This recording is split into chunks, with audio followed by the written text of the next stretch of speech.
reflexión del Evangelio según San Marcos es el fichero número 1.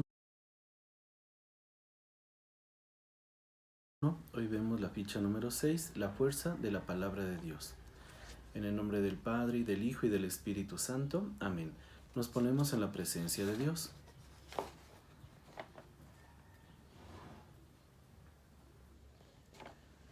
Escuchemos ahora la proclamación del Evangelio. Decía también: sucede con el reino de Dios lo mismo que con el grano que un hombre echa en la tierra. No importa que él esté dormido o despierto, que sea de noche o de día, el grano germina y crece sin que él sepa cómo. La tierra da fruto por sí misma, primero un tallo, luego la espiga, después el trigo abundante en la espiga. Y cuando el fruto está a punto, enseguida se corta con la guadaña porque ha llegado la cosecha. Proseguía diciendo: ¿con qué compararemos el reino de Dios o con qué parábola lo expondremos? Sucede con él lo que con un grano de mostaza. Cuando se siembra en la tierra es la más pequeña de todas las semillas, pero una vez sembrada crece, se hace mayor de todas las hortalizas y echa ramas tan grandes que los pájaros del cielo pueden anidar a su sombra. Con muchas parábolas como estas, Jesús les anunciaba el mensaje adoptándose a su capacidad de entender. No les decía nada sin parábolas. A sus propios discípulos, sin embargo, les explicaba todo en privado. Palabra del Señor. ¿Cuál es el contexto de lo que acabamos de escuchar? Jesús sigue explicando en parábolas el misterio del reino de Dios. Las parábolas, queridos hermanos, nos recuerdan que muestran características fundamentales de cosas que nos hablan del reino de Dios en nuestra vida ordinaria, cosas que podemos entender. En este caso, habla del crecimiento misterioso del reino de Dios y la fuerza de la palabra de Dios. Entremos a la estructura del texto. Versículos 26 al 29, parábola del grano que crece misteriosamente. Versículos 30 al 32, parábola del grano de mostaza. Versículos 33 al 34, objetivo y conclusión de las parábolas. Entremos ahora sí en el texto.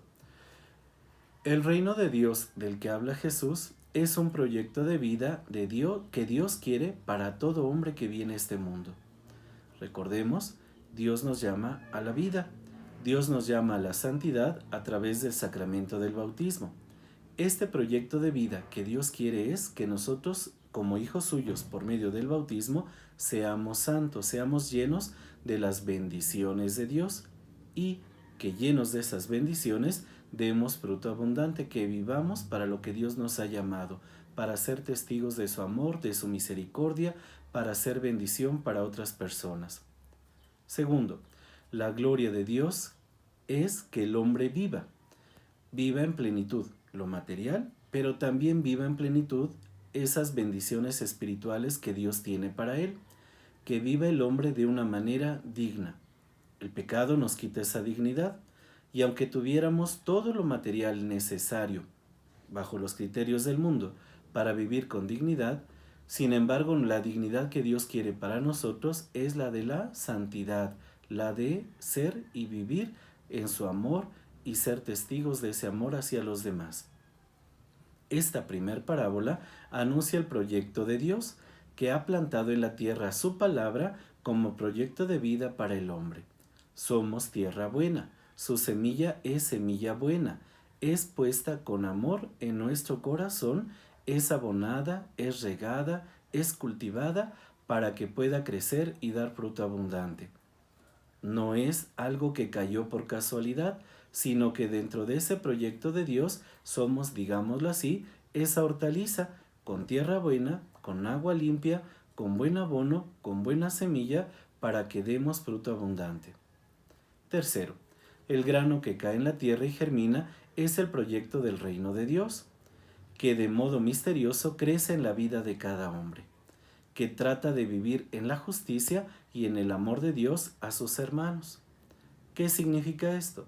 Significa que Dios tiene un proyecto para mí, y ese proyecto es mi salvación, mi santidad, mi felicidad, mi realización. Y dentro de ese proyecto, Dios pone y dará lo mejor a mí para que yo pueda dar lo mejor dentro de ese proyecto. Cuando hablamos que crece de un modo misterioso, significa que no es bajo nuestra propia libertad o voluntad. Yo quiero y entonces hoy trabajo mucho, hoy rezo mucho, hoy hago muchas obras buenas y entonces ya creció mucho. Mañana me la paso tranquilo, pasado me olvido de este proyecto y dentro de una semana lo vuelvo a retomar.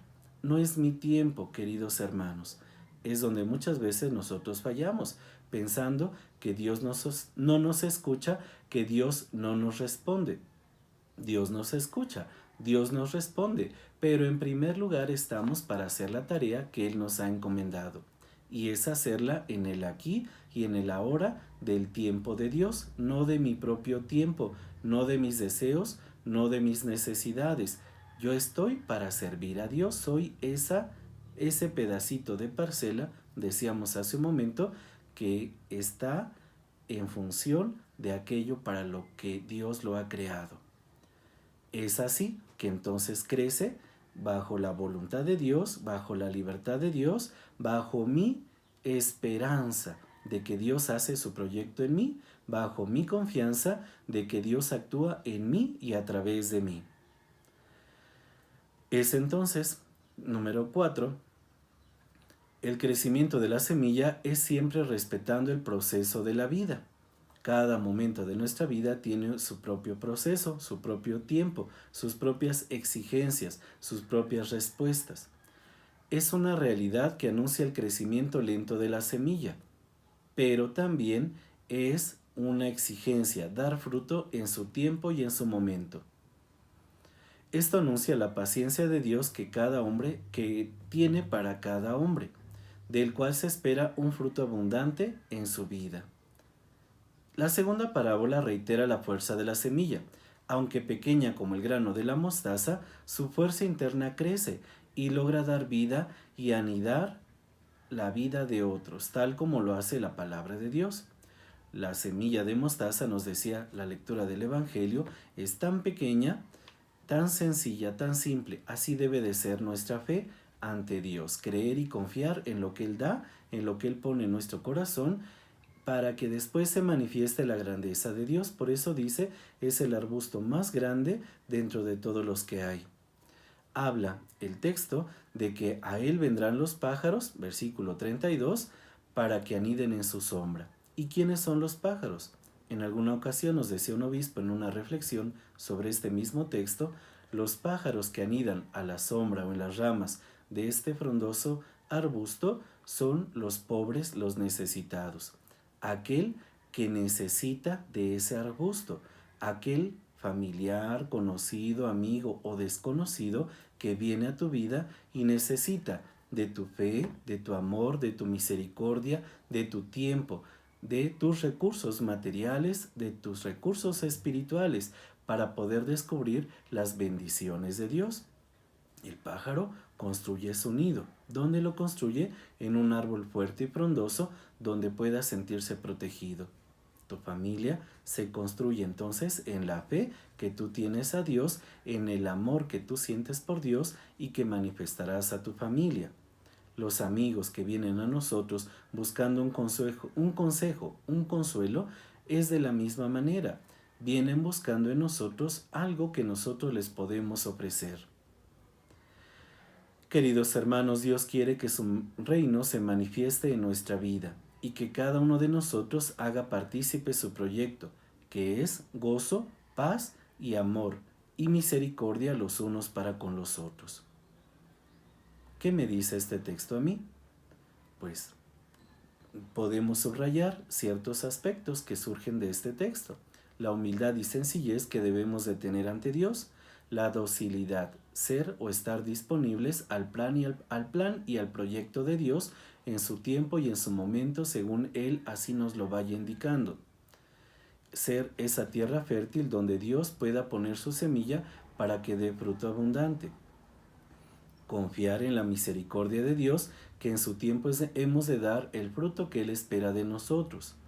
Dejar que esa semilla crezca y sea frondosa para que cuando vengan a nosotros buscando otras personas las bendiciones de Dios las puedan encontrar.